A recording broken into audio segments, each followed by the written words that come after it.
How's it going, guys? This is the Core 3 from FightingGamesOnline.info, and I'm back with another first look. 2018 looks like it's going to be one of the best years for fighting games. I thought 2017 was pretty good, but 2018 looks like it's about to blow it out of the water. And there's one title in particular which is going to add to that line of fighting games that comes out next year, and that's Fighting FEXL. At the moment, it has a trial beta demo. It's been going on for about a week. And so I wanted to give my impressions on it and just kind of let you know about it as it's still going on. It's going to be going on until the 25th of December. So I just wanted to talk about the fighting game, the origins of it, the design, the gameplay, and of course talk about the online multiplayer experience. Now, Fighting FEXL all goes back to one person in particular, and that's Akira Nishitani. For those that don't know, he was a game developer at Capcom, a game designer, and he worked on a title that many people are very familiar with, and that is Street Fighter 2. So sometime after he completed work, on Street Fighter 2, he decided to start his company, and he called it Eureka, and that started in about 1995. The name of the company was just basically his name spelled backwards, which I thought was kind of funny. Now, his first game under this new company was, guess what? A new Street Fighter title, but it'd be very different from the original series. So you've probably heard of Street Fighter EX, and what was different about this game was that it was in 3D compared to what they had done before, of course, with like the 2D pixel art. So there were a lot of things about this game that I did not know at the time. The first thing was the game was published by Capcom. Now, mainly in the 90s, most of Capcom's games had been developed in-house. So this was kind of one of the first instances where I saw that actual outside developer was making the game. Something else that I didn't know at the time when the game first came out was that not only did Capcom publish the game, but they only owned rights to the original Street Fighter characters. Apparently, Eureka asked for the rights to all the new characters they designed in their company. Usually something like this never happens, but I believe that the relationship Eureka had with the producer of Street Fighter EX had a lot to do with it. Ever since Street Fighter 4, there had always been a demand to see the EX characters back in the game, but of course when we found out that they did not own the characters, then the possibility was looking pretty dire. Now, during Street Fighter 5's release, we saw that Capcom's CFN website had been giving profiles for the EX characters, and many thought this could potentially lead to the inclusion of the original EX characters in Street Fighter 5, but nothing really seemed to present itself at all. Then nowhere from out of the blue during April Fool's Day of this year, a mysterious video gets put up on Eureka's YouTube channel, and that started to spread. The video featured 3 well-known characters from the Street Fighter EX series. Many, like myself, thought this was just an amazingly cruel joke. Of course, people thought that it was too elaborate to be an April Fool's joke, and they were right. As I did some more digging, I found the Facebook page and found out that there was a location in Japan where people could actually come and play the game. Now, for a while, they were trying to figure out an official name for the game, and they finally settled on Fighting FEXL. Now, Fighting Lair was actually an original title that they had created back in 1998, but it only was in arcades in Japan. So let's go ahead and get into the beta. Now, it features 6 characters, it has a training mode, and it has an online rank mode. Since they revealed this game in April, everything about it just looks amazing. They're really doing a great job with the Unreal Engine. There's detailed textures on the cloth. The cloth is very well animated. There's not much detail on the skin textures, but the character models themselves look great. The lighting is amazing. The animation is fluid. The game just looks great overall. So let's talk about the game for a while. There are definitely some big changes from the original EX series. The game now uses a chain combo system. The links are still there, but chain combos are pretty good and they do a lot of damage. So you could definitely get into the links, a little deeper into links, but I like the chain combos. The system also has dashing attacks, which can be, of course, chained into combos. So that really takes the neutral game to a different place, in my opinion. They've also added a one button dash combo, I guess, for people who are just starting the game out, but you can only do it within a dash. So I don't know how helpful that really is, but the feature is there. Now, one of the most interesting discoveries that has been made in the game so far is dash loops. And you can juggle dash combos in the supers off of these loops, and infinites have already been discovered. Now, Rika has already taken note of it. We saw them on Twitter basically saying they misjudged our power.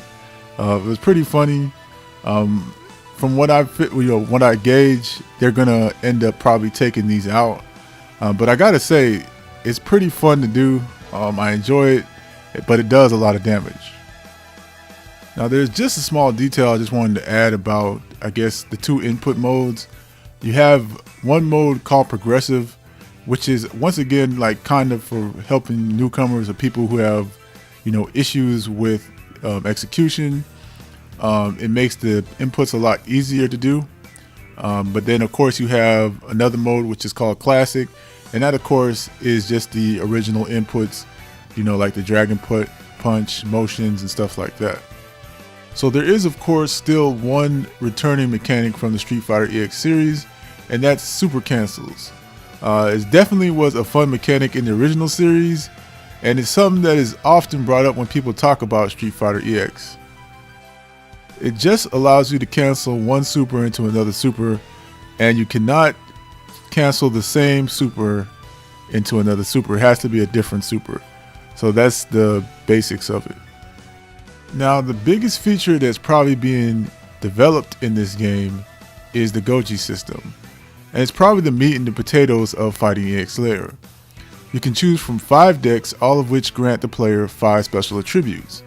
Now, these attributes are activated by meeting certain requirements during the match.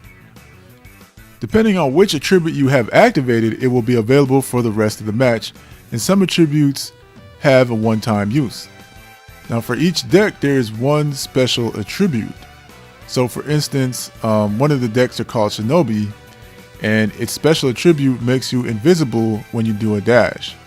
So you're still vulnerable to attacks, but it's definitely great for mix-ups, and I've even seen examples of grapplers making very dangerous use of this technique. I definitely love this idea of the Goji system, but I feel like it still needs a lot of work. One of the attributes in particular I feel needs some serious balancing is Hades, and it's a special attribute of the Juggernaut Goji. This attribute gives you super armor after getting knocked down 10 times, and it's very hard to beat an opponent once this activates. The only way to stop an opponent from having an advantage is to actually knock them down or to throw them. In my opinion, it just seems like the requirement is not that hard and you get a very big reward.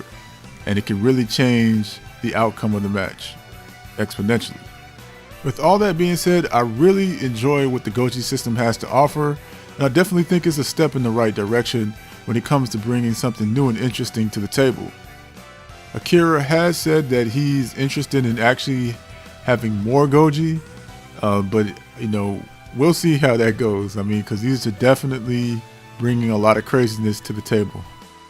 Of course, we got a chance to try the online out.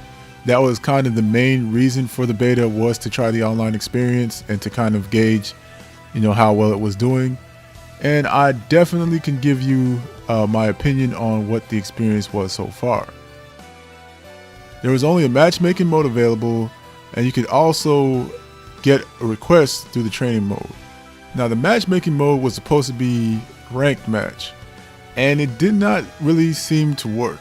I ran into different players of various skill levels, and many of them just seemed to be starting, so it's basically like running into a minefield for those who are just starting to play. And of course, that is not good. That can definitely kill some people's experience.